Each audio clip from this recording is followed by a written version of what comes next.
हरे कृष्ण। ओम नमो भगवते वासुदेवाय। ओम नमो भगवते वासुदेवाय। ओम नमो भगवते वासुदेवाय। नमामि विश्वपदाय कृष्ण पृष्ठाय भूतले श्रीमते भक्ति वेदांत स्वामिनिति नामिने नमस्ते सरस्वते देवी गौरवाणी प्रचारण निर्विशेष शून्यवादी पाश्चात्य देशतान्। जय श्री कृष्ण चैतन्य प्रभु नित्यानंद श्री अद्वैत गदाधर श्रीवासादि गौर भक्त वृंदा। हरे कृष्णा कृष्ण कृष्णा हरे हरे, हरे राम राम राम हरे हरे। श्री चैतन्य महाप्रभु की जय, श्री नित्यानंद प्रभु की जय, श्रीला प्रभुपाद की जय. ஸோ இன்னைக்கு வந்து ஸ்ரீ நித்யானந்த திரையோதசி அப்படின்னா என்ன அப்படின்னு கேட்டால், நித்யானந்த பிரபுவுடைய அவதார தினம். ஸோ அதுக்கு முன்னாடி யார் நித்யானந்த பிரபு அப்படின்னு பார்ப்போம். ஸோ நம்ம ஏற்கனவே சொன்ன மாதிரி முத யார் இருந்தா அப்படின்னா, இந்த உலகம் படைக்கிறது, இந்த எவ்வளவோ அண்டங்கள் இருக்கு, அது இருக்கு, பௌதிக உலகம், ஆன்மீக உலகம், இதெல்லாம் நம்ம பார்த்தோம். பட் முத யார் இருந்தா இதுக்கெல்லாம் முன்னாடி இந்த சோர்ஸ் அப்படின்னு பார்த்தோம்னா, கிருஷ்ணர் அப்படின்னு கடவுள் ஒரே ஒருத்தர் தான், அவர் வந்து இருக்காரு. அதுக்கப்புறம் நம்ம என்ன பார்த்தோம் அப்படின்னா, அவர் வந்து விரிவாங்கமாகிறாரு. யாரு? பலராமரா விரிவாங்கமாகிறாரு. இன்னொரு ஒரு விரிவாங்கம்னு பார்க்கும்போது அவருடைய அந்தரங்க சக்தியா ராதாராணி விரிவாங்கமாகறாங்க. ஸோ பலராமர் அப்படிங்கிற பேர் ஏன்? பலனா என்ன அர்த்தம்? பலம்னா சக்தின்னு அர்த்தம். ஓகே, பலமுடையதா இருக்கிறது அப்படின்னு. ஸோ நம்ம பலம் அப்படிங்கிறப்போ அது வந்து நம்ம வந்து உடல் சக்தி அப்படின்னு தான் ஜென்ரலா வந்து யோசிப்போம். பலமா இருக்கிறது, பலசாலியா இருக்கிறது அப்படின்னு. பட் ஆக்சுவலா என்னன்னா, பலராமர் அப்படின்னா அந்த பலம்ங்கிற வார்த்தை வந்து அதை எதை மெயினா குறிக்குது அப்படின்னா, அந்த ஆன்மீக பலம். அதான். அதாவது ஆன்மீக பலம்ன்றத வந்து இன்னொரு வார்த்தையில எப்படி சொல்லலாம் அப்படின்னு கேட்டா, வைராக்கியம் அப்படிங்கிறது தான் அதுக்கு கரெக்டான அர்த்தம். ஓகே.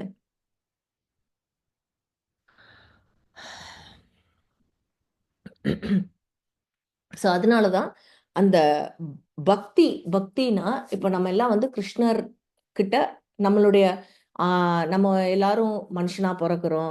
எதுவா வேணா இருக்கலாம். நம்மளுடைய அந்த பர்பஸ், நம்ம எதுக்கு இங்க வந்தோம் அப்படிங்கிறதுக்கு ஒரு இதை பார்க்கும்போது என்ன காரணம் அப்படின்னா, அந்த நம்மளுடைய அகங்காரம், எல்லாமே நான் தான், எல்லாரும் என்னைய பாராட்டணும், இல்லை அந்த ப்ரைடு எல்லாத்தையும் ஒழிச்சிட்டு நான் வந்து சரணாகதி, எனக்கு எதுவுமே வேண்டாம், எனக்கு பகவான் ஒருத்தர் தான் போதும் அப்படின்னு சரணாகதி ஆகிறதுக்கு தான், அதுதான் main purpose of human life. So அப்படி நம்ம பண்ணணும் அப்படின்னா மாயையை வென்று தான் அதை அடைய முடியும், கிருஷ்ண பக்தியை அடைய முடியும். மாயையை வென்று கிருஷ்ண பக்தி அடைய முடியும் அப்படின்னா அதுக்கு என்ன காரணம், அது எப்படி பண்ண முடியும் அப்படின்னு கேட்டா, மாயையை வெல்றது அப்படிங்கிறது சாதாரண விஷயமே கிடையாது, ரொம்ப ரொம்ப கஷ்டம். இதை வந்து பகவத்கீதையில கிருஷ்ணரே, அர்ஜுனர் வந்து கேட்குற கேள்விக்கு கிருஷ்ணரே சொல்றாரு, ரொம்ப கஷ்டம். ஆமா, நீ சொல்றது அர்ஜுனா ரொம்ப உண்மைதான்.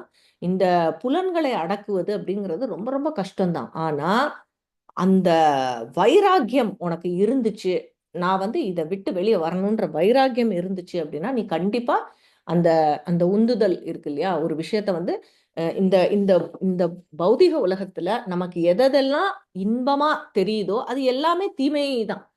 ஓகே. ஸோ அதை வந்து தாண்டி நம்ம சில விஷயங்கள், செய்யக்கூடாத விஷயங்களை செய்ய தோணும். ஆனால் அதை தாண்டி நம்ம வந்து இல்லை இதை செய்யக்கூடாத ஒரு விஷயம் அப்படின்னு நம்ம செய்யாமல் இருக்கிறதும் சரி, இல்லை இதை செய்யணுன்ற விஷயங்களை செய்யறதுக்கு நமக்கு ரொம்ப கஷ்டமா இருக்கும். அது நல்லது, ஆனால் வந்து கஷ்டமா இருக்கும். இல்லை இது நல்லது, எனக்கு கஷ்டமா இருந்தாலும் நான் இதை செஞ்சுதான் ஆகணும் அப்படிங்கிறதா இருக்கட்டும். இதுக்கு பேர் தான் அந்த மாயையை வெல்லுதல் அப்படின்னு அர்த்தம்.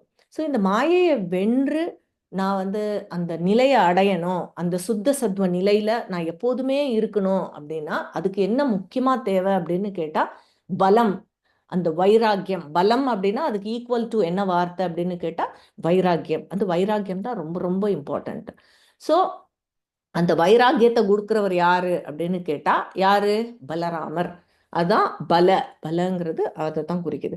ஸோ இந்த பலராமர் வந்து எப்படி ஆகுது அப்படின்னு கேட்டா, அந்த எக்ஸ்பான்ஷன் பார்ப்போம். கிருஷ்ணர் வந்து பலராமராகவும் ராதாராணியாகவும் விரிவாங்கம், அதோடைய பர்பஸ் வேற வேற. ஓகே. இது வந்து பலராமருங்கிறது எதுக்கு? இப்போ ஃபார் எக்ஸாம்பிள் இப்போ நம்மளே இருக்கோம், நம்ம வந்து வீட்டில் இருக்கும்போது ஒரு சாதாரண ஒரு தாயுடைய ஸ்தானத்துல இருக்கும்போது நம்ம பிள்ளைங்க கிட்ட ரொம்ப அன்பா நடந்துக்கிருவோம், ரொம்ப பாசமா இருப்போம், அவங்கள கொஞ்சுவோம் வைப்போம். நம்ம நம்ம எப்படி இருக்கோமோ நம்மளா இருப்போம். ஆனா இதே நம்ம வந்து ஒரு ஒரு வெளியில வேலைக்கு போகும்போது ஒரு அந்தஸ்தான ஒரு இடத்துல இருக்கோம்னு வச்சுக்கோங்க. ஃபார் எக்ஸாம்பிள் ஒரு சுப்ரீம் கோர்ட் ஜட்ஜா இருக்கும். அப்ப நம்ம வந்து வீட்ல இருக்கிற மாதிரி அப்படி ஃப்ரெண்ட்லியா அப்படி இருக்க மாட்டோம். ஸோ அந்த பொசிஷனுக்கு ஏத்த மாதிரி நம்மளுடைய உருவத்தையும் நம்ம ட்ரெஸ் பண்ணிக்கிறது அதையும் மாத்திக்கிருவோம். அதே நேரத்துல நம்மளுடைய இயல்பையும் நம்ம மாத்திக்கிருவோம். அந்த மாதிரி தான் கிருஷ்ணர் என்ன பண்றாரு அப்படின்னு கேட்டா, அந்தந்த அவதார நோக்கம்னு ஒண்ணு இருக்கு. அதுக்கு ஏத்த மாதிரி அவருடைய உருவத்தையும், அவருடைய தன்மையும் அவர் மாத்திக்கிறார். இப்ப கிருஷ்ணர பார்த்தா அவருடைய நிறம் எப்படி இருக்கு? கருத்த மேனி. ஓகே. அதாவது கருத்த மேனின்னு சொல்றத விட, ஆ ஷியாம சுந்தரன். ஷியாமம்னா என்ன? ஒரு அ என்ன சொல்றது? இப்போ மழை வரும்போது அந்த மேகங்கள் எப்படி இருக்கு? அந்த ப்ளூயிஷ் பிளாக். அந்த ப்ளூ கலர் ஊதாவும், கருப்பும் சேர்ந்த ஒரு நிறமா அவர் இருக்காரு. அதே பலராமரா இருக்கும்போது அப்படி அவருடைய நிறம் எப்படி இருக்கு? பயங்கர ஒரு அப்படியே அ கோல்டன் கலர்ல அவரு இருக்காரு இல்லையா? ஸோ வந்து அதான் பலராமர். ஸோ அதோடைய காரணம், அவதார நோக்கமும் வேறையா இருக்கு. ஸோ ஆனா எல்லாமே அவர்தான். கிருஷ்ணர் தான். பட் அந்த அவதார நோக்கத்துக்கு ஏத்த மாதிரி அவருடைய உருவத்தையும், தன்மையையும் மாத்திக்கிறார். ஸோ பலராமர் அடுத்து என்னவா ஆகுறாரு அப்படின்னு கேட்டா, சங்கர்ஷ்ணரா ஆகுறார். அந்த சங்கர்ஷ்ணர் அப்படின்னு பார்க்கும்போது 4ஆ பிரியிறாரு. யாரு? வாசுதேவன், பிரத்யும்னன், அனிருத்தன், ஆ 4வது என்னது? அதான் சங்கர்ஷ்ணன். 4ஆ வந்து பிரியிறாரு. அதுதான் அதுக்கப்புறம் அந்த மகாவிஷ்ணு வர்றாரு. மகாவிஷ்ணுவுக்கு அப்புறம் கர்ப்போதகஷயா விஷ்ணு. அப்புறம் யாரு? மகாவிஷ்ணுவுக்கு அப்புறம் கர்ப்போதகஷயா விஷ்ணு, க்ஷீரோதகஷாய விஷ்ணு. ஸோ இப்படி தான் அந்த எக்ஸ்பான்ஷன் ஆகுது. ஸோ இந்த பலராமர் என்ன பண்றாரு? துவாபர யுகத்துல கிருஷ்ணர் வந்து தானாகவே பகவான் சாக்ஷாத் அந்த பகவானே வந்து இந்த பூலோகத்துக்கு வரும்போது அவருடைய எல்லா அசோசியேட்ஸ் வந்துருவாங்க முன்னாடியே வந்து ஒரு ஃபுல் அவர் வந்து இது லீலை பண்றதுக்கு ஏத்த மாதிரி அஹ், எல்லா செட்டப்பும் பண்ணுவாங்க. ஸோ அந்த மாதிரி பலராமர் வந்து அண்ணனா, அதாவது நந்த மகாராஜருக்கு மகனா முன்னாடியே வந்துறாரு. யாருக்கு? எந்த ரோஹிணி மாதாவுக்கு அவர் வந்து இப்ப இருக்கிறாரு. அந்த கதையெல்லாம் நம்ம முன்னாடியே பார்த்துருக்கோம். பலராமருடைய கதை. ஸோ அவர் வந்து என்ன பண்றாரு? கிருஷ்ணர் வந்து லீல பண்றதுக்கு ஏத்த மாரி கூடவே இருக்காரு. ஒரு பலமா ஒரு அ என்ன சொல்றது? உடல் பலத்தோடையும் இருக்காரு. அதே நேரத்துல அ அந்த பக்தர்களுக்கு வந்து அந்த பக்தி செலுத்தக்கூடிய அந்த வைராக்கிய பலம் அப்படிங்கிறதையும் அவர் குடுக்குறாரு. ஸோ இது பலராமன். இப்ப என்ன ஆகுது அப்படின்னா, இப்ப கலியுகத்துல கிருஷ்ணர் வந்து வரணும். யாரா வரணும்? சைத்தன்ய மகாபிரபுவா வரப்போறாரு. அது நம்ம ஏற்கனவே அத்வைத ஆச்சாரியருடைய லீலையில வந்து பார்த்தோம். அத்வைத ஆச்சாரியா என்ன பண்றாரு?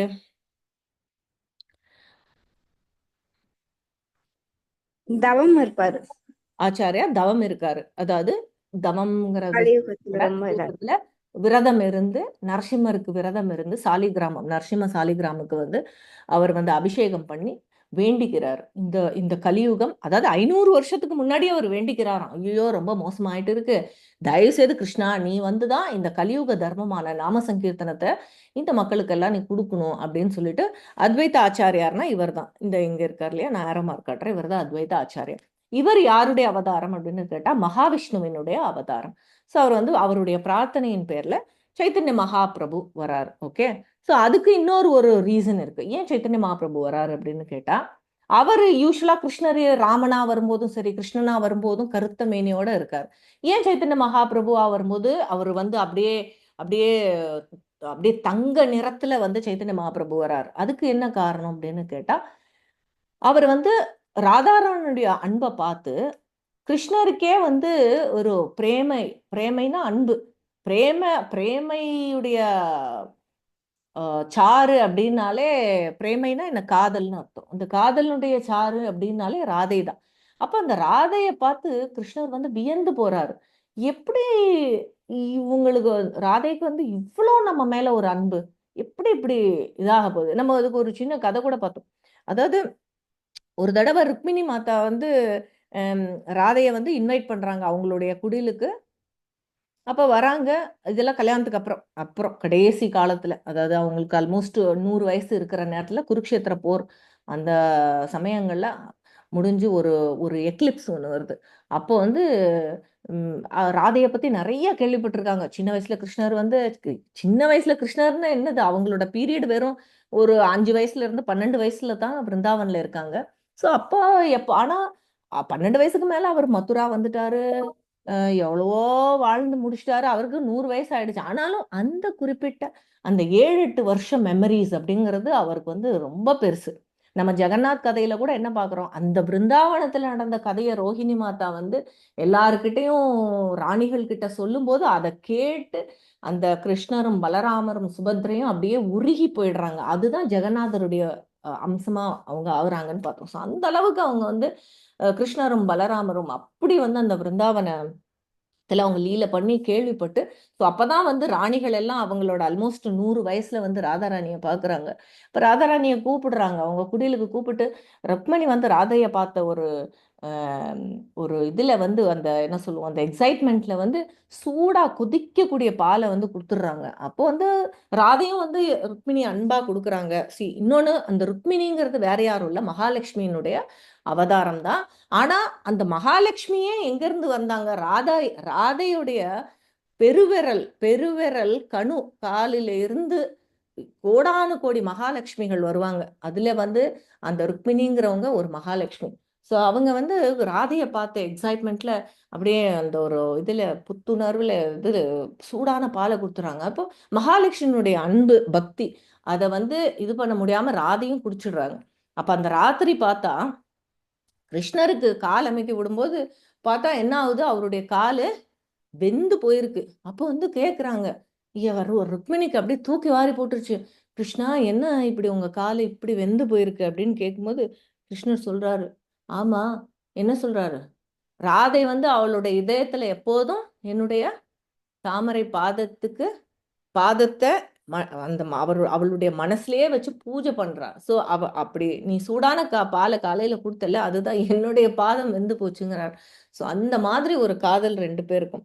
சோ ராதியுடைய அந்த அன்பை பார்த்துட்டு கிருஷ்ணருக்கு வந்து இவன் எப்படி வந்து நம்ம மேல இப்படி ஒரு அன்பு இருக்க முடியும் அப்படின்னு அவங்களுடைய ராதையுடைய பாவத்தை அனுபவிக்கிறதுக்காக கிருஷ்ணர் வந்து எப்படி வராரு, ஒரு தான் ஒரு பக்தனா வராரு. அந்த பக்தி அந்த ராதையுடைய பாவத்துல கிருஷ்ணர் வந்து அவதரிக்கிறார். அதனாலதான் அவர் எப்படி இருக்காரு, பொன்னிற மேனியோட, ராதையுடைய மேனி எப்படி பொன்னிற மேனி இல்லையா.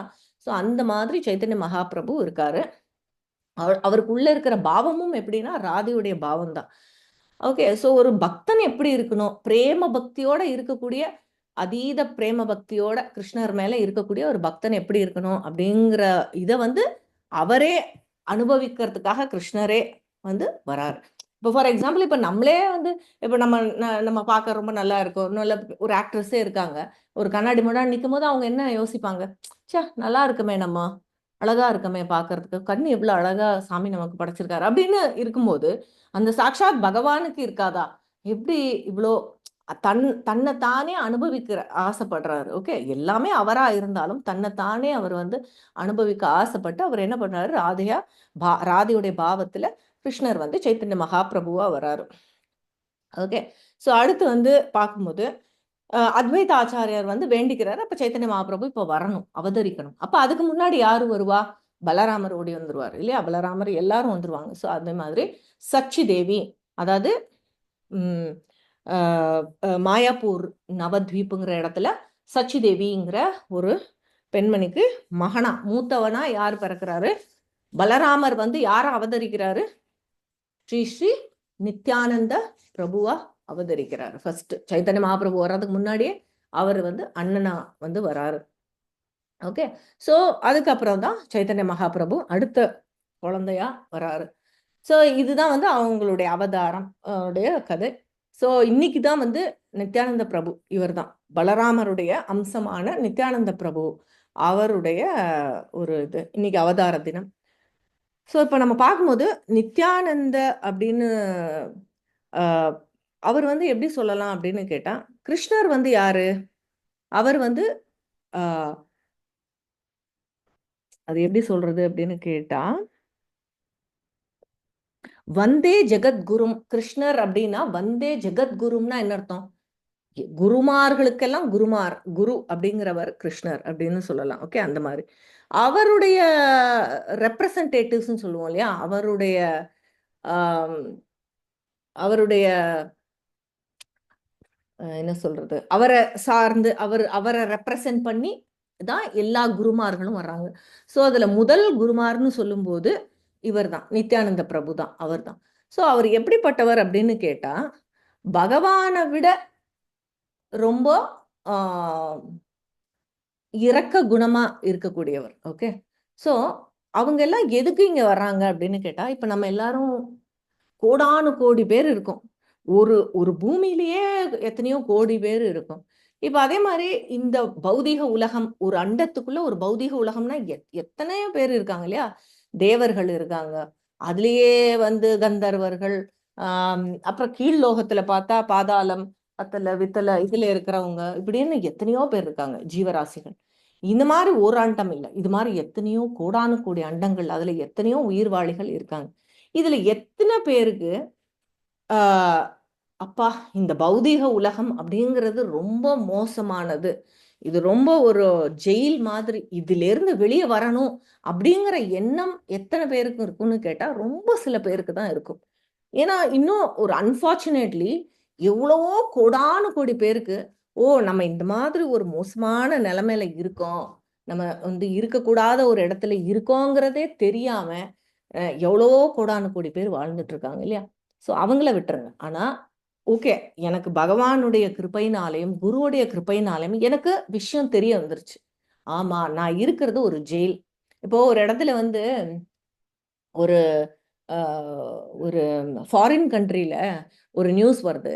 ஒரு லேடி என்ன பண்றாங்க, ஒரு தப்பு பண்ணிட்டாங்களாம், ஜெயில்ல போட்டிருக்காங்க. பெரிய தப்பு பண்ணியிருக்காங்க, ஜெயில்ல போட்டிருக்காங்க. கிட்டத்தட்ட ஒரு 5, 6 வருஷம் அந்த லேடி வந்து ஜெயில்ல இருந்திருக்காங்க. அப்புறம் என்ன பண்ணியிருக்காங்க, ஜெயில விட்டு வெளியே வந்திருக்காங்க. அவங்களால சர்வைவ் பண்ண முடியல வெளியில.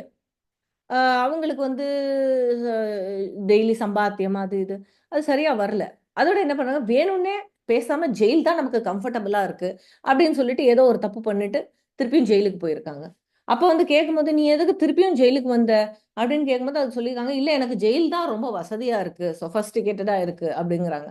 அப்போ இவ்வளவு ஒரு அறியாமையில இருக்காங்க பாரு. தான் ஒரு ஜெயில்ல இருக்கிறதுங்கிறதையே அவங்க சுகமா நினைக்கிறாங்க. அந்த மாதிரி இந்த உலகத்துல எத்தனையோ பேரு, ஓ இதுதான் வாழ்க்கை. இப்ப நம்ம சொல்ற மாதிரி பாகவதத்துல சொல்லியிருக்கு இல்லையா, நம்மளுடைய வாழ்க்கை எப்படி இருக்கு, எப்பேற்பட்டது அப்படின்னு கேட்டா, ஒருத்தங்க ஒரு மரத்துல தொங்கிட்டு இருக்கான், மேல ஒரு பாம்பு ஊறிட்டு இருக்கு, கீழே வந்து சிங்கம் காத்துக்கிட்டு இருக்கு, இவன் எப்ப கீழே இருந்து விழுவான்னு தெரியல, கீழே விழுந்தா தண்ணிக்குள்ள விழுந்துருவான், அங்கே ஒரு முதலை 2, 3 முதலை காத்துக்கிட்டு இருக்கு. அப்போ அதுக்கு மேல ஒரு தேன் கூடு இருக்கான், அந்த தேன்ல சொட்டு சொட்டா தேன் வடியுது. அந்த தேனை அப்படி எப்பயாவது வடியும் தெரியுமா, அதை பார்த்துக்கிட்டே இருக்கும்போது அந்த வடி ஒரு டப்புன்னு விழுகும்போது அவனுக்கு அப்படியே தேன் சாப்பிட்றோம். சுத்தி அவ்வளோ ஆபத்து இருக்கு, ஆனா அந்த சுட்டு ஒரு தேன் வடியும் போது சந்தோஷம்.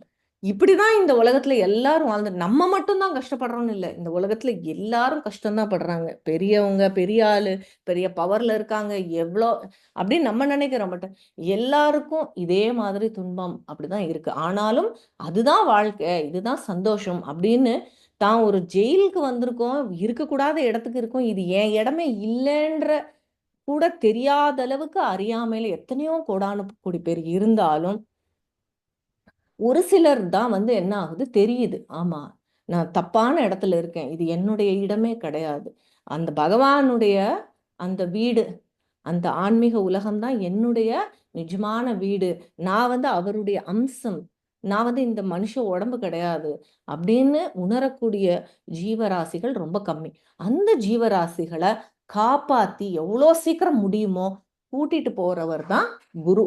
ஸோ அதுல முதல் குருன்னு யார சொல்லலாம் அப்படின்னு கேட்டா, யார சொல்லலாம், நித்யானந்த பிரபு. கலியுகத்தை பொறுத்த வரைக்கும் நித்யானந்த பிரபு. மிச்சம் எல்லா குருமார்கள், ஆச்சாரியர்கள் எல்லாமே அவருடைய ஒரு ரெப்ரசன்டேட்டிவ்னு சொல்லலாம். ஸோ அப்பேற்பட்ட ரொம்ப ஒரு ஒரு கருணையானவர், சைத்தன்ய மகாபிரபுவை விட ரொம்ப கருணையானவர் நித்யானந்த பிரபு. அதே நேரத்தில் நான் இன்னொரு பாயிண்ட் சொன்ன மாதிரி, அந்த பலம், அந்த இந்த மாயையை வென்று நம்ம வந்து அந்த பக்தி, மாயையை வென்று நான் கிருஷ்ண பக்தி நான் வந்து முன்னேறணும் அப்படிங்கிற பலம், அந்த வைராக்கியம் இருக்கு பாருங்க. இதை செய்யணும்னா நான் செய்யணும், இதை செய்யக்கூடாதுன்னா நான் இதை செய்யக்கூடாது. இந்த வைராக்கியத்தை கொடுக்கிறவரும் யாரு தான் அப்படின்னா நித்யானந்த பிரபு தான். ஓகே. ஸோ அடுத்து வந்து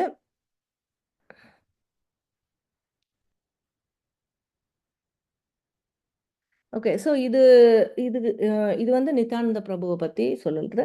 இப்போ அவருடைய பாஸ்டைம் வந்து ரொம்ப முக்கியமான ஒரு பாஸ்டைம் எப்படின்னு கேட்டால், நித்யானந்த பிரபு என்ன பண்ணுறாரு அப்படின்னா, சைத்தன்ய மகாபிரபுடைய இன்ஸ்ட்ரக்ஷன் படி அவர் வந்து இந்த எல்லாருக்கும் ஹரிநாமத்தை கொடுக்கணும், எல்லாரையும் ஹரிநாம ஜபம் செய்ய வைக்கணும். ஸோ அவங்க நம்ம ஏற்கனவே பார்த்த மாதிரி நிறைய வந்து நகர சங்கீர்த்தனம் பண்ணுவாங்க. ஏன் நகர சங்கீர்த்தனம் பண்ணுறாங்க அப்படின்னா, இப்போ நம்ம கோயிலுக்கு போகிறோம், கோயிலுக்கு போய் மூர்த்தியை பார்க்குறோம், அங்கே ஏதோ பஜனை பண்ணுறாங்க கேட்குறோம், ஒரு உபன்யாசம் சொல்லுவாங்க, அதை கேட்குறோம். இதெல்லாம் வந்து வாலண்டரியாக நமக்கு இது வேணும்னு நினச்சி போகிறவங்களுக்கு கிடைக்கக்கூடிய விஷயங்கள். ஆனால் அவங்க வந்து எவ்வளோ எவ்வளோ கருணையானவங்க அப்படின்னு கேட்டால், இதை பற்றி தெரியாதவங்களும் சரி, இது மேலே ஈடுபாடு இல்லாதவங்களும் சரி, இதை வெறுக்கிறவங்களா இருந்தாலும் சரி, அவங்க எல்லாரும் அந்த ஹரிநாமத்தை ஒரு தடவையாவது காதால கேட்கணும் அப்படிங்கிறதுக்காக தான் நகர சங்கீர்த்தனம் அப்படின்னு வந்து பண்றாங்க. ஸோ இந்த நகர சங்கீர்த்தனம் அப்போ என்ன ஆகுது, இப்போ இந்த தேர் திருவிழா ஆகட்டும், அது எல்லாமே அதுக்கு தான். பகவான் என்ன பண்றாரு, அவரே வெளியே வந்து அது அது மேல ஈடுபாடு இல்லாதவங்களோ, இல்ல அதுக்கு நேரமின்மை இல்லாமையோ, எப்படி இருக்கிறவங்களுக்கும் அந்த கருணையினோட வந்து என்ன பண்றாரு, அந்த காட்சி கொடுக்குறாரு. எல்லாரும் ஓகே, உன்னால வர முடியலையா என்னைய பார்க்க, நீ நீ இந்த நான் வந்திருக்கேன், நீ பாரு இப்ப என்னுடைய அந்த தேரை இழுத்து உன் பாவத்தை போத்துக்க அப்படின்னு நமக்கு வந்து அவ்வளோ சான்ஸ் வந்து கொடுக்குறாங்க. அவ்வளோ கருணையானவங்க யாரு, பகவானும் குருவும் இல்லையா.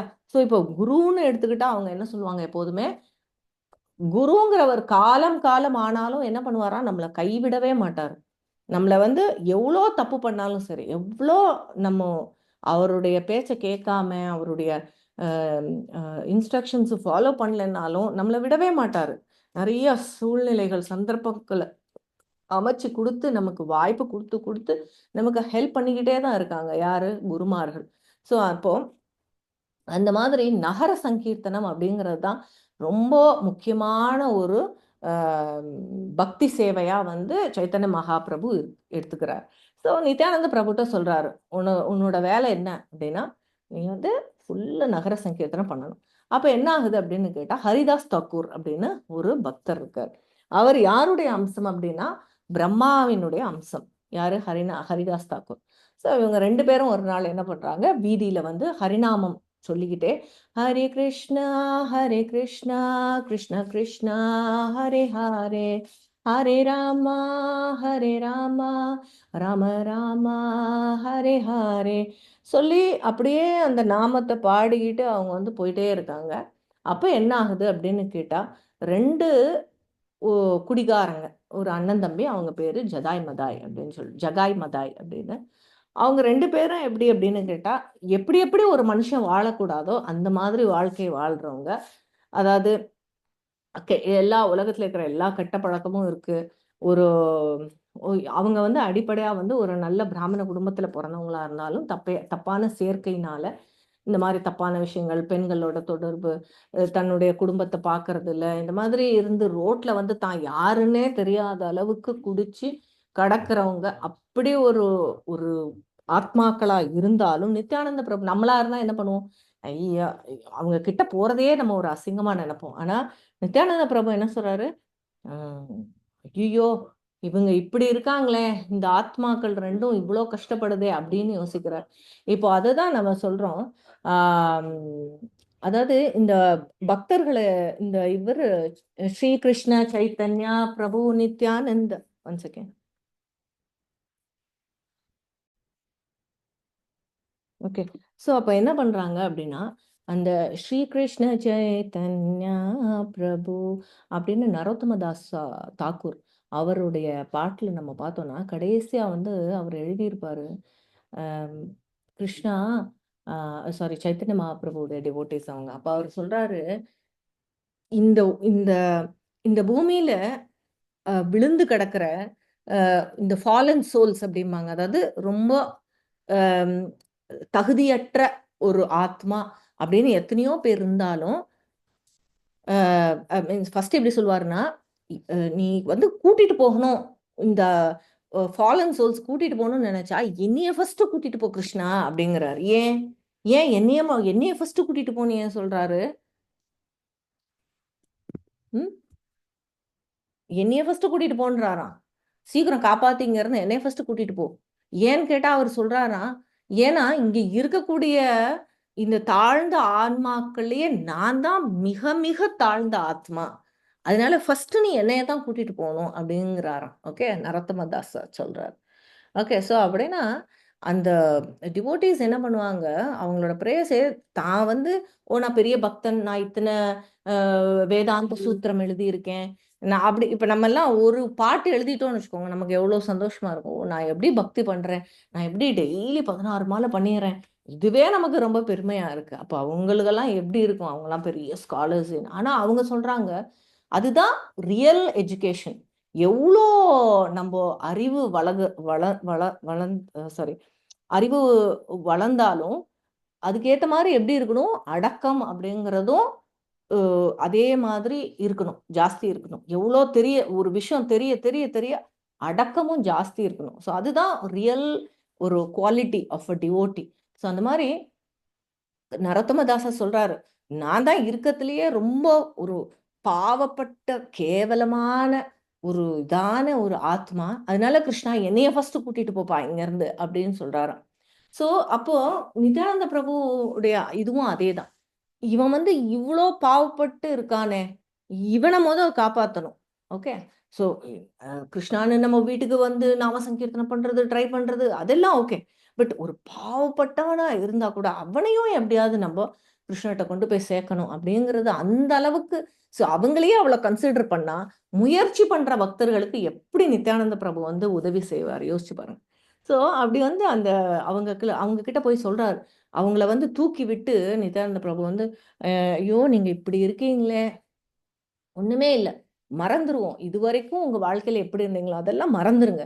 இப்போ ஒரே ஒரு தடவை ஹரே கிருஷ்ண மகா மந்திரத்தை, நான் சொல்ற மந்திரத்தை சொல்லுங்க அப்படின்னு கெஞ்சுறார். அவங்க வந்து கேட்கற மாதிரி இல்ல, அதெல்லாம் முடியாது அப்படின்னு தள்ளி விடுறாங்க. அவர் கால்ல விழுகிறாரு. தயவு செய்து தயவு செய்து நான் சொல்றத கேளுங்க, ஒரே ஒரு தடவை சொல்லுங்க அப்படின்னு வந்து ரொம்ப கெஞ்சுறாரு.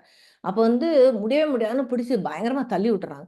அவர் அப்ப கூட வந்து கெஞ்சுறாரு. அப்ப இவன் என்ன பண்றான், குடி போதையில இருக்கான், என்ன பண்றான்னு தெரியாம ஒரு மண் சட்டி இருக்கு, அந்த மண் சட்டிய உடைச்சி அதை வச்சு வந்து நித்யானந்த பிரபு வந்து அடிச்சிட்டார். ஓகே, ஸோ அடிச்ச உடனே அவருக்கு அப்படியே ரத்தம் ஓடுது.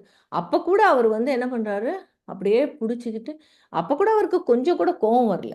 அப்பவும் எந்திரிச்சு வந்து சொல்றா, அதை பத்தி ஒண்ணும் இல்லை, எனக்கு எனக்கு நீ என்ன எனக்கு என்னைய தாக்குனாலும் அதை பத்தி எனக்கு ஒண்ணுமே இல்லை. ஆனா உங்க நிலைமையை பார்க்கும்போது என்னால தாங்கவே முடியல. அதனால உங்களை எப்படியாவது இந்த பாவத்துல இருந்து நான் வெளியே கொண்டு வரணும் அப்படின்னு சொல்லிட்டு திருப்பி முயற்சி பண்றாரு. ஸோ இந்த காட்சியை பார்த்துட்டு ஹரிதாஸ் தாக்கூருக்கு சரியா படல.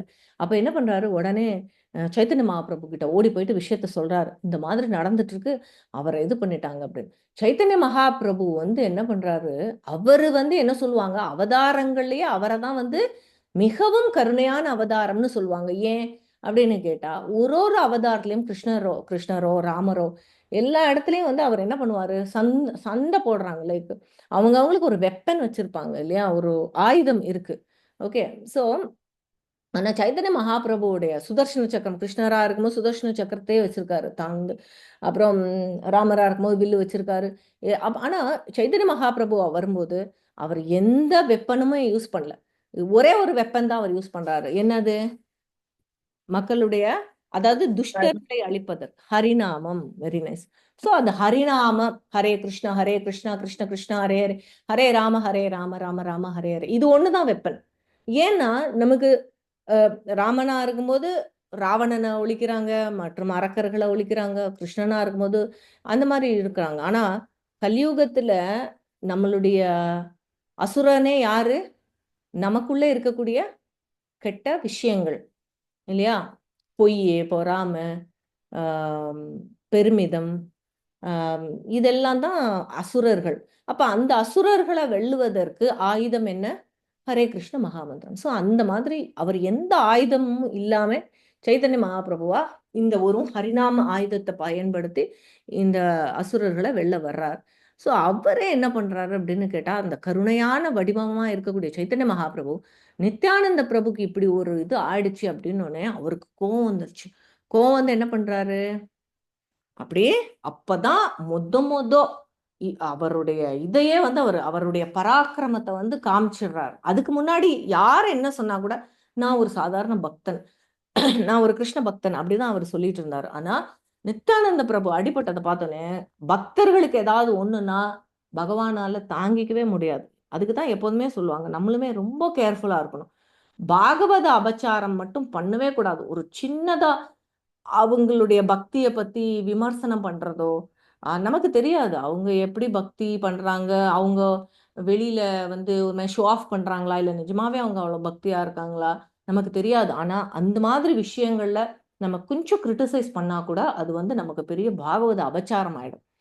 நம்மளுடைய பாவம்ங்கிறது வேற, அபச்சாரம்ங்கிறது வேற. நம்மளுடைய பாவத்தை கூட நம்ம தீர்த்துக்கறலாம். தீரும் எப்படி? ஹரிநாமம் சொல்லியோ,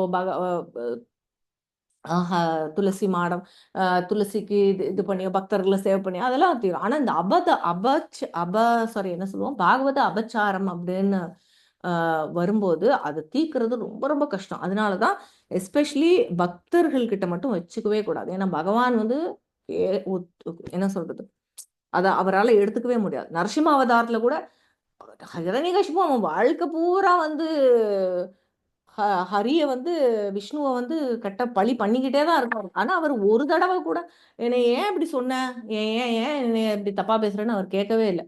ஆனா எப்போ அவருக்கு கோவம் வந்து நரசிம்மரா வர்றாரு, தன்னுடைய பக்தனான பிரகலாத் அவன் வந்து எப்போ இது பண்ணணும் அப்பதான் அவர் வந்து கோபம் வருது இல்லையா? சோ அப்போ வந்து அவர் வந்து என்ன பண்றாரு, நித்யானந்த பிரபுவை இப்படி இது பண்ணோடனே அவருக்கு வந்து என்ன பண்றாரு, அவர் அறியாம தன்னுடைய பராக்கிரமத்தை அப்படியே காமிக்கிறார். எப்படி காமிக்கிறாரு, தன்னுடைய கையில என்ன வந்துருச்சு, சுதர்ஷன சக்கரம் வந்துருச்சு. அவர் அதை வந்து ஜகாய் மதாய்க்கு விடுறதுக்கு அப்படியே அந்த ஒரு போஸ்டர் கூட இருக்கு, ஃபேமஸான போஸ்டர். நல்லா இருக்கும், பார்க்கும்போது இன்னும் நல்லா இருக்கும்.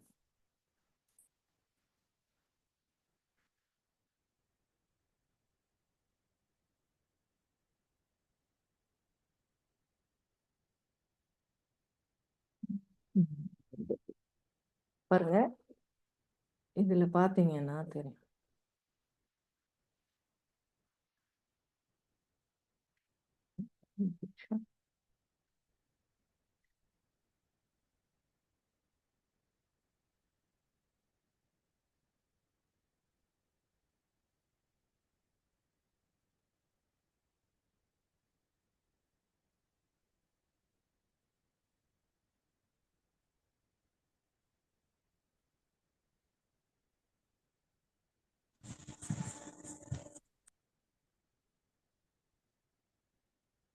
ஒரு நிமிஷம், கரெக்டான இது வரமாட்டேங்குது, ஒரு நிமிஷம். இதுல பாத்தீங்கன்னா தெரியுது பாருங்க. நித்யானந்த பிரபு, இவர் தான் நித்யானந்த பிரபு. ஓகே, இவர் சைத்தன்ய மகாபிரபு, இவங்க ரெண்டு பேரும் ஜகாய் மதாய். ஸோ அவர் நித்யானந்த பிரபு அடிபட்டு ரத்தத்தோட இருக்கார். அதை பார்த்தோன்னே அவர் அறியாமவே அவருக்கு என்ன வச்சு, தன்னுடைய பக்தனை வந்து துன்புறுத்திட்டாங்க அப்படின்னோடனே அவருக்கு வந்து கையில என்ன வந்துருச்சான், சுதர்ஷன சக்கரம் வந்துருச்சு. வந்து அவங்கள அடிக்க போறார். அப்பதான் வந்து சைத்தன்ய மகாபிரபு வருங்க, அவ்வளோ அது கூட அவரை வந்து தன்னை அவ்வளோ இது பண்ணாங்கன்னு தெரிஞ்சு கூட திருப்பியும் வந்து என்ன பண்றாரு, நித்யானந்த பிரபு தடுக்கிறாரு. எப்படி தடுக்கிறாரு, இந்த மாதிரி இல்ல இல்ல அவங்க என்ன பண்றோன்னு, எப்படி ஜீசஸ் பண்ணாரு இல்லையா, தன்னுடைய சிலுவையில அரைஞ்சப்போ அப்ப கூட என்ன பிரார்த்தனை பண்றாரு ஜீசஸ், இவங்க என்ன பண்றோன்னு தெரியாம பண்றாங்க, அதனால கடவுளே அவங்கள வந்து மன்னிச்சிருங்க அப்படின்னு சொல்றாரு இல்லையா? ஸோ அதுதான் உண்மையான பக்தர்களுடைய ஒரு குவாலிட்டி இல்லையா? இப்ப நமக்கு யாராவது ஏதாவது ஒரு சின்ன ஹார்ம் பண்ணிட்டா, அவன் என்னை எப்படி சொல்லிட்டான், அதை நான் திருப்பி அவனுக்கு சொல்லி காமிக்கணும், அப்பதான் நான் உணர்த்தணும் அப்படின்னு நம்ம நிப்போம் இல்லையா? ஒரு வார்த்தை பேசுனது கூட. ஆனா பக்தர்கள் பாருங்க, அவ்வளோ ஜீசஸ் கிரைஸ்ட வந்து சிலுவையில அடிச்சு எடுத்துட்டு போறாங்க. அப்ப கூட அவர் வந்து பகவான்கிட்ட வந்து வேண்டுறார், இவங்க என்ன செய்யறோம்னு தெரியாம பண்ணிட்டு இருக்காங்க, கடவுளே நீங்க வந்து அவங்கள மன்னிக்கணும், எனக்காக அவங்கள மன்னிக்கணும். அதுதான் உண்மையான பக்தர்களுடைய ஒரு குவாலிட்டி. அந்த மாதிரி நித்யானந்த பிரபு வந்து சைத்தன்ய மகாபிரபு கிட்ட மன்றாடுறார். என்ன செய்யறோம்னு தெரியாம அவங்க செய்றாங்க, பிரபுவே நீங்க வந்து அவங்கள மன்னிக்கணும் அப்படின்னு சொல்லிட்டு. ஸோ இதே இன்டென்ஷன் தான் யாருக்கு இருக்கு, ஸ்ரீலா பிரபுபாதருக்கும் இருந்தது. அவரும் வந்து என்ன பண்றாரு, தன்னுடைய குரு யாரு, ஸ்ரீ பக்தி சித்தாந்த சரஸ்வதி மகாராஜ் வந்து சொன்ன ஒரே ஒரு வார்த்தை வந்து, நீ நல்லா படிச்சிருக்க, உனக்கு இங்கிலீஷ் லாங்குவேஜ் நல்லா வருது, நீ வந்து இதை வந்து இந்த ஹரிநாம சங்கீர்த்தனம், இந்த கிருஷ்ண கான்சியஸ்னஸ், இந்த இதை வந்து நீ இந்த உலகத்துல இருக்கிற எல்லா அதுதான் அவங்களோட கம்பேஷன். ஓ இந்த இந்தியாவில் பிறந்தவங்க, இங்கே இருக்கிறவங்க அந்த மாதிரி கிடையாது. இந்த உலகத்துல இருக்கிற எல்லா ஜீவராசிகளுக்கும் இந்த பயன் வந்து போய் அடையணும், ஹரிநாமம் சொல்லணும் அப்படின்னு சொல்லிட்டு அவர் விருப்பப்பட்டு பிரபுபாதர்கிட்ட சொல்றாரு. ஸோ அதை மனசுல வச்சுக்கிட்டு அவர் பிருந்தாவனத்துல கம்ஃபர்டபுளா இருக்கிறார். கடைசி காலத்துல அவருடைய 60 வயசுல வந்து சந்நியாசம் போய் அழகா சந்தோஷமா இருக்கார். ஆனாலும் அவருடைய மனசுல தன்னுடைய குரு இந்த சொல்லிட்டார், இது இதை நம்ம செஞ்சே ஆகணும்னு சொல்லிட்டு அவர் வந்து ஒரு என்ன வண்டி, பயணிகள் இல்ல, சரக்கு கப்பல்ல ஒரு இது வாங்கி, அந்த கப்பல்ல வேலை செய்யறவங்க கிட்ட சம்மந்தப்பட்டவங்க, அந்த லேடி பேர் எனக்கு மறந்துச்சு. ஸோ அப்ப அந்த லேடி சொல்றாங்களா, அப்போ பிரபுபாதரே நீங்க போய் நியூயார்க் சேர்றதுக்குள்ள செத்துருவீங்க, அவ்வளோ நாள் பிரயாணம் பண்ணி, எத்தனை மாசம், 3 மாசத்துக்கிட்ட நீங்க பிரயாணம் பண்ணி போகணும், அதுக்குள்ள நீங்க செத்துருவீங்கன்னு சொல்றாங்க ஓப்பனா. இப்ப கூட பிரபுபாதர் சொல்றாரு, அது பரவாயில்ல, நான் ஒரு முயற்சி பண்றேன், என்னுடைய குரு, நான் முயற்சியே பண்ணாம குற்ற உணர்வோட நான் சாகிறதுக்கு, நான் முயற்சி பண்ணி செத்தாலும் பரவாயில்ல அப்படின்னு சொல்லிட்டு போறாரு.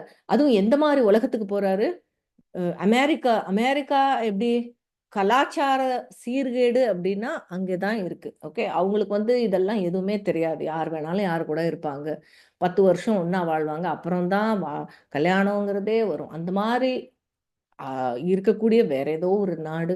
அங்க வந்து எஸ்பெஷலி பிரபுபாதர் போன இடத்துல ஹிப்பீஸோட ஆதிக்கம் அதிகமா இருந்தது. ஹிப்பீஸுங்கிறது வந்து இப்போ அரௌண்ட் 1970ஸ்லாம் வந்து நம்மெல்லாம் பிறக்கிறதுக்கு முன்னாடி காலத்துல ஹிப்பீஸ்னு ஒரு பெரிய ஒரு ரெவல்யூஷன் மாதிரி நடந்துச்சு. என்ன அப்படின்னு கேட்டா, ரொம்ப வாழ்க்கையை வெறுத்து போன எல்லாருமே, சின்ன வயசு ஆட்கள் எல்லாரும் என்ன பண்ணுவாங்க அப்படின்னா, ட்ரெஸ்ஸே போடாம, போதை, ஃபுல்லா போதை, ட்ரெஸ்ஸு கூட போடாம என்னென்னமோ அசிங்கம் பண்ணி, ஒரு அந்த மாதிரி இருந்த ஒரு இடம் அப்போ இருந்துச்சு நியூயார்க்ல. அந்த மாதிரி ஒரு ஸ்டேட்டஸ் அங்க. அப்போ வந்து பிரபுபார் அந்த மாதிரி ஒரு இடத்துக்கு போய், இவங்கள எல்லாத்தையும், இவங்களும் ஆத்மாக்கள் தான், என்ன பண்றோம்னு தெரியாம அவங்க பண்ணிட்டு இருக்காங்க, அவங்கள நம்ம இது பண்ணணும் அப்படின்னு சொல்லிட்டு அங்க போய் அந்த மாதிரி மக்கள் கிட்ட வந்து அவங்கள எப்படி ஃபர்ஸ்ட் இது பண்றாரு, பிரசாதம் கொடுக்குறாரு, எல்லாரையும் பிரசாதம் மூலியமா அட்ராக்ட் பண்ணி, அப்புறம் ஹரிநாமம் பாடுறாரு, கீர்த்தனமா பாடி, அந்த மிருதங்கம் வச்சு பாடி, கொஞ்சம் கொஞ்சமா வந்து அவங்களுடைய இதை வந்து ஈர்க்கிறார். அஃப்கோர்ஸ் எல்லாருமே வருவாங்க, ஏன்னு கேட்டா நம்ம சொன்ன மாதிரி கிருஷ்ண உணர்வுங்கிறது எல்லாருக்குள்ளேயும் இருக்கு, இல்லாத புதுசா வெளியில இருந்து வரக்கூடிய உணர்வுங்கிறது கிடையாது, எல்லாருக்குள்ளேயும் இருக்கு. ஆனா அது வந்து மறைக்கப்பட்டிருக்கு. அப்போ நம்ம சில ஹரிநாமம் அந்த ப்ராசஸ் மூலியமா அந்த விஷயம் அதெல்லாம் நம்ம கிளியர் பண்ணி அதை உணரணும், அவ்வளவுதான். அதனால அது ரொம்ப ஈஸி. ஸோ அதனால அவங்க எல்லாருமே அதை வந்து சீக்கிரமா பகவானுடைய கிருபையினாலையும் ஸ்ரீலா பிரபுபாதருடைய கிருபையினாலையும் அந்த வெளிநாட்டவர்கள் வந்து புரிஞ்சுக்கிட்டாங்க. புரிஞ்சுக்கிட்டு அவருடைய ஒரு இயக்கமா உண்டு பண்ணி, அது மட்டும் இல்லாம எல்லா நாடுகளுக்கும் தன்னுடைய பக்தர்களை அனுப்புறாரு.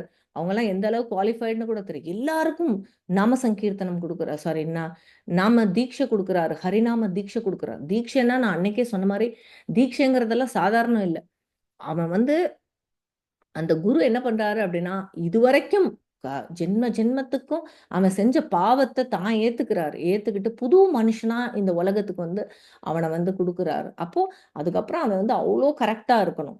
அந்த மாதிரி ஒரு ரிஸ்கியான இதுல கூட பிரபுபாதர் எதை பத்தியும் யோசிக்காம அந்த அந்த வெளிநாட்டவர்கள் மேல ஒரு நம்பிக்கை வச்சு அவங்களுக்கு எல்லாம் வந்து தீட்சை கொடுத்து, அவங்கள வந்து எல்லாரையும் ரெடி பண்ணி, ஒருத்தவங்களையும் லண்டனுக்கு ஒரு ஆள் அனுப்புறது, ஒரு ஆளை பிரான்ஸுக்கு அனுப்புறது, ஒரு ஆள் பாரிஸ்க்கு, இப்படியே அனுப்பி வந்து அந்த இயக்கத்தை வந்து பெருசு பண்றாரு. அப்புறம் நம்ம சொன்ன மாதிரி அவர் எத்தனையோ தடவை 16 முறை இந்த உலகத்தையே சுத்தி வந்திருக்காரு. எத்தனை வயசுல, அவருடைய 69ல இருந்து 74 வயசு வரைக்கும் 16 தடவை இந்த உலகத்தை சுத்தி வந்திருக்காரு. இதுக்கிடையில அவர் எத்தனையோ லெட்டர்ஸ் லெட்டர்ஸ் லெட்டர் எழுதணும். ஒருத்தவங்க என்னென்ன சொல்றாங்க எல்லாம், அந்த டிஸ்பியூட்ஸ் எல்லாம் இருக்கும் இல்லையா? ஒரு இடத்துல ஒரு சென்டர் ஓபன் பண்ணணும்னா எவ்வளோ டிஸ்பியூட்ஸ் இருக்கும். ஸோ அது எல்லாத்தையும் அவர் வந்து பக்தியில மட்டும் சிறந்தவர் இல்லை, அவர் வந்து அந்த மேனேஜ்மெண்ட் ஸ்கில், அவருக்கு அப்படி ஒரு மேனேஜ்மெண்ட் ஸ்கில். இதை இப்படி பண்ணுங்க, அதை அப்படி பண்ணுங்க, கோர்ட்ல இப்படி கேஸ் இருக்கு, அதை பண்ணுங்க, அவ்வளோ கைடன்ஸ் கொடுத்து கிட்டத்தட்ட அவர் இருக்கும்போதே எத்தனை கோயில்கள் நான் அக்ராஸ் எல்லா கண்ட்ரீஸும் பண்ணாருன்னா 108 கோயில்கள் வந்து உருவாக்குனாரு. ஸோ அப்படி வந்து அதெல்லாம் முடிச்சுட்டு அவர் வந்து சொல்றாரு ஒரு இன்டர்வியூல பார்த்தீங்கன்னா, பிரபுபாதர் சொல்றாரு, எல்லாரும் சொல்றாங்க, இந்த வயசான காலத்துல நீங்க இவ்வளோ பெரிய சாதனை பண்ணியிருக்கீங்கன்னு சொல்றாங்க. அது கண்டிப்பா என்னுடையதுங்கிறது கிடையாது. இது கிருஷ்ணருக்கான வெற்றி. நான் வந்து வெறும் கருவிதான் அப்படின்னு சொல்றாரு. இதெல்லாம் நம்ம வாயில சும்மா சொல்லுவோம். ஏன்னா இப்படிதான் இருக்கு, இப்படிதான் நம்ம சொல்லணுங்கிறதுக்காக சொல்லுவோம். பட் அவங்க எல்லாம் வந்து ஆத்மார்த்தமாவே அப்படிதான் நினைப்பாங்க. நான் ஒண்ணுமே கிடையாது. கிருஷ்ணா நீதான். அந்த அவருடைய லீலாமிருத்தம் படிக்கணும். ஸ்ரீலா பிரபுபாதருடைய லீலாமிருத்தம்னு ஒரு புக் இருக்கு. அதுல வந்து ரொம்ப அழகா வந்து அதுதான் ஒரு டிவோட்டி. அவர் வந்து பிரபுபாதர் எத்தனை வருஷத்துக்கு முன்னாடி வாழ்ந்தவர் நினைக்கிறீங்க? 70 1970s 1970னா எத்தனை? 40 வருஷம் 40 60 வருஷத்துக்கு முன்னாடி தான். 60 70 வருஷத்துக்கு முன்னாடி வாழ்ந்தவர் தான். அப்போ அவங்க எப்படி இருக்காங்க, அவங்க ஒரு ஒரு விஷயத்தையும் எப்படி யோசிக்கிறாங்க, இதெல்லாம் வந்து நம்ம அந்த குவாலிட்டிஸ் தான் டெவலப் பண்ணிக்கணும். அந்த அந்த அந்த அந்த சரக்கு கப்பல்ல அவர் போகும்போது அவருக்கு 2 தடவை ஹார்ட் அட்டாக் வருது. அப்புறம் அதுலேருந்து எப்படியோ தப்பிக்கிறாரு. ஓகே. அவருக்கு வந்து பர்சனலாவே கிருஷ்ணர் கூடவே இருக்கிறது, தன்னுடைய குரு பக்தி சித்தாந்த சரஸ்வதி மகாராஜ் கூட இருக்காருங்கிற நம்பிக்கை. அப்ப அவர் வந்து அவருடைய பொயட்ரி ஒண்ணு எழுதுறாரு. அதுல வந்து அவர் சொல்றாரு, கிருஷ்ணா என்னைய இப்ப எதுக்கு நீ அங்க கூட்டிட்டு போயிட்டு இருக்கேன்னு கூட எனக்கு தெரியாது. நான் போறேன். நம்மளா இருந்தா என்ன சொல்லுவோம்? நான் போறேன். நான் நியூயார்க் போறேன். நான் போயிட்டு என்னுடைய திறமையில, நான் என்னுடைய புலமையில நான் வந்து ஹரிநாமத்தை வந்து அப்படியே எஸ்டாப்ளிஷ் பண்றேன். அப்படிதான் நம்மளுடைய எண்ணம் இருக்கும். ஆனா அவர் வந்து அவர் எழுதுறாரு, கிருஷ்ணா ம், நீ என்னைய எதுக்கு கூட்டிட்டு போறேன்னு கூட எனக்கு தெரியாது. இதுதான் இதுதான் எப்படின்னா, தான் ஒரு கருவி அப்படிங்கிற அளவுக்கு ஒரு விஷயத்தை எடுத்துக்கிறதுங்கிறது இதுதான். அவர் அப்ப சொல்றார், என்னை எதுக்கு அங்க கூட்டிட்டு போறேன்னு கூட எனக்கு தெரியாது கிருஷ்ணா. நான் அங்க போயிட்டு என்ன பண்ணுவேன்? சக்சஸ் ஆவனா? எதுவுமே எனக்கு தெரியாது. ஆனா, ஏதோ நீ கூட்டிட்டு போற, நீ சொல்ற, நான் போறேன். அவ்வளவுதான். ஸோ என்ன பண்ணணும்? நீதான்ப்பா எனக்கு கைட் பண்ணணும். என்னுடைய குருவும் கிருஷ்ணரும் தான் எனக்கு கைட் பண்ணணும் அப்படின்னு சொல்லிட்டு தான் அவர் வந்து போறார். ஸோ அங்க கூட என்ன ஆகுது அப்படின்னு கேட்டா, இப்போ இதே நித்யானந்த பிரபுக்கு என்ன ஆகுது? இவங்க வந்து தாக்குறாங்க. ரத்தத்தோட சொட்டு சொட்டு நிக்கிறாரு. அப்பயும் கெஞ்சுறாரு. ஹரிநாமம் சொல்லுப்பா, ஹரிநாமம் சொல்லுங்கப்பா அப்படின்னு. சைத்தன்ய மகாபிரபுக்கு கோவம் வந்து சுதர்ஷன சக்கரத்தை எடுத்து கொல்ல வர, அப்ப கூட தடுக்கிறார். ஐயோ பிரபு, நீங்க வந்து எதுவுமே அவங்கள செஞ்சிடாதீங்க, அவங்க என்ன செய்யறோம்னு தெரியாம பண்ணிட்டு இருக்காங்கன்னு போய் கெஞ்சுறாரு. அதுதான் ஒரு பக்தருடைய குவாலிட்டி. அதே மாதிரி ஸ்ரீலா பிரபுபாதருக்கும் என்ன ஆகுது அப்படின்னு கேட்டா, நியூயார்க்ல வந்து போக வழி இல்லாம ஒரு டேவிட்னு ஒரு ட்ரக் அடிக்ட், அவரோட வீட்ல அவர் வந்து தங்கியிருக்காரு ஃபர்ஸ்ட் ஃப்ளோர்ல. அப்போ வந்து அவருக்கு ஒன்றும் இல்லை, பிரிண்டர், ஒரு அது என்ன டைப் ரைட்டிங் மிஷினு, அவர் பாட்டுக்கு எழுதுவார், பாகவதம் இது எழுதிட்டு இருக்காரு, டிரான்ஸ்லேஷன் எழுதிட்டு இருக்காரு. ஸோ அப்போ என்ன ஆச்சு, ஒரு ராத்திரி வந்து அவன் போதை ஜாஸ்தி ஆகி அடிக்கிற அளவுக்கு வந்துட்டான் பிரபுபாதரை, தாக்குற அளவுக்கு வந்தப்போ அவர் நடு ராத்திரியில அவர் என்ன பண்றாரு, அந்த அவருடைய ஸ்ரீமத் பாகவத புக்கு, அவருடைய அந்த பெட்டி, அதை எடுத்துட்டு ஒரு வயசான காலத்துல சொல்றேன், ஒரு 70 வயசுல அப்படியே ஓடி வந்து நடு ரோட்ல நின்னாரு.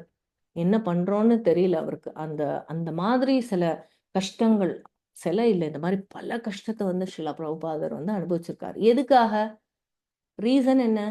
நம்மள மாதிரி ஆத்மாக்களை காப்பாத்தி சீக்கிரம் கிருஷ்ணர்ட்ட கூட்டிட்டு போகணுங்கிற ஒரே ஒரு எண்ணம் மட்டும்தான். ஸோ அப்பேற்பட்ட குருமார்கள் இங்க வந்ததுக்கு காரணம் நம்மளை எல்லாம் காப்பாத்துறதுக்காக. ஸோ அன்னைக்கே டிஸ்கஸ் பண்ண மாதிரி, ஒரு தாய் பறவை ஒரு குஞ்சை வந்து பறக்கிறதுக்கு பறக்க வைக்க முயற்சி பண்ணி தூக்குது. அப்ப அந்த அந்த குஞ்சு, அந்த குட்டி பறவையும் கொஞ்சம் முயற்சி பண்ணினாதான் அதால தூக்க முடியும். அந்த மாதிரி எல்லாரும் நமக்கு கூட தான் இருக்காங்க.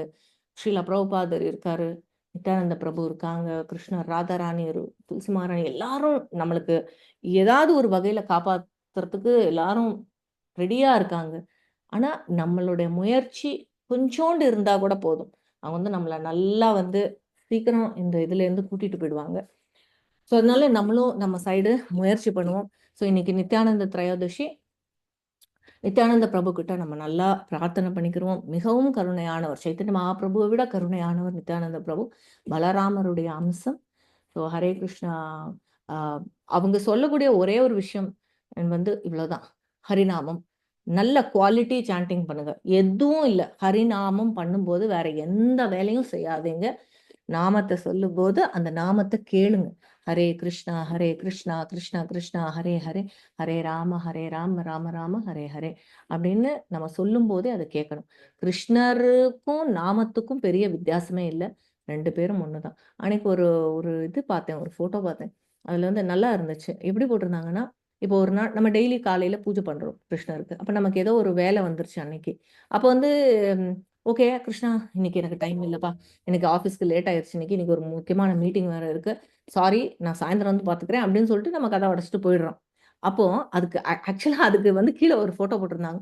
எப்படி போட்டிருக்காங்க அப்படின்னு கேட்டால், ஒரு ஒரு ஒரு ஹோட்டலில் வந்து ஒரு டேபிள் சேர் இங்கிட்ட அங்கிட்டும் இருக்கான், கிருஷ்ணர் மட்டும் இப்படியே அவர் ஒத்தால அப்படியே பார்த்துக்கிட்டே இருக்காராம். அதாவது he is waiting for us அந்த மாதிரி. ஆனால் நம்மளால டைம் ஒதுக்க முடியல. அதான் அதே மாதிரி தான் நாம சங்கீர்த்தனம் சொல்லும் போதும் நம்ம வந்து எதையோ பண்ணிக்கிட்டு ஹரே கிருஷ்ணா கிருஷ்ண கிருஷ்ணா ஹரே ஹரே, ஹரே ராம் ராம் ராம் ஹரே ஹரே நம்ம சொல்லும்போது அவர் வந்து பர்சனலி நம்மளோட நாக்கில் உட்காந்துருக்காரு, இல்லை நம்ம கூட உட்காந்துருக்காரு, நம்ம முகத்தை அவர் பார்த்துக்கிட்டே இருக்காரு. ஆனால் நம்ம வேற வேலை செய்கிறோம், அவரை கவனிக்கல. வாய் மட்டும் தான் சொல்லிட்டே இருக்கு, நாக்கு மட்டும் சொல்லிட்டே இருக்கு, ஆனால் நம்மளுடைய மனசு அவர்கிட்ட இல்லை. அப்போ அவர் வந்து இப்படியே தனியாக உட்காந்து அவரா உட்காந்துருந்தா எப்படி இருக்கும்? எவ்வளோ டிஸ்ரெஸ்பெக்ட் அவருக்கு இல்லையா? ஸோ அதை தான் நம்ம எல்லாம் பண்ணிட்டு இருக்கோம். ஸோ நாம சங்கீர்த்தனம் பண்றது உண்மையாவே நல்ல விஷயம். நம்ம ஆல்ரெடி பண்ணிட்டு இருக்கோம் அப்படின்னா அது இன்னும் குவாலிட்டியா நம்ம வந்து பண்ணணும். அதுதான் வந்து நம்மளுடைய குருமார்கள் வேண்டிக்கிறாங்க. வேற ஒன்றும் பெருசா கேட்கல. 4 ரெகுலேட்டிவ் பிரின்சிபல்ஸ்: மாமிசம் சாப்பிடக்கூடாது, போதை பழக்கம் இருக்கக்கூடாது, இலிசிட் செக்ஸ் அதாவது கல்யாணத்தை விட வெளியில தப்பான உறவு இருக்கக்கூடாது, சூதாட்டம், இந்த 4 விஷயம் பண்ணக்கூடாது. அடுத்து முக்கியமானது ஹரிநாம சங்கீர்த்தனம். ஒரு மினிமம் 16, குறைந்தது 16 மாலை ஹரே கிருஷ்ண மகாமந்திரம் ஜபம் பண்ணணும். ஸோ அவ்வளோதான் அவங்க கேட்டுக்கிறாங்க. ரொம்ப சிம்பிள், நம்மளால முடியும். முயற்சி பண்ணோம்னா அவங்க எல்லாரும் வந்து நம்மளை காப்பாற்றி சீக்கிரம் இந்த ஜெயில இருந்து, இந்த துக்காலயம் அசாஸ்வதமான இந்த பௌதீக உலகத்துல இருந்து நம்மளை காப்பாற்றி கூட்டிட்டு போயிடுவாங்க. ஓகே, ஹரே கிருஷ்ணா. वाञ्छाकल्पतरुभ्यश्च कृपा सिन्धुभ्येव च पतितनां पावनेभ्यो वैष्णवेभ्यो नमो नमः। अनंत कोटि भक्त वृंद की जय। जय श्रीला प्रभुपाद श्री नित्यानंद प्रभु की जय। श्री चैतन्य महाप्रभु की जय। श्रीला प्रभुपाद की जय। हरे कृष्णा।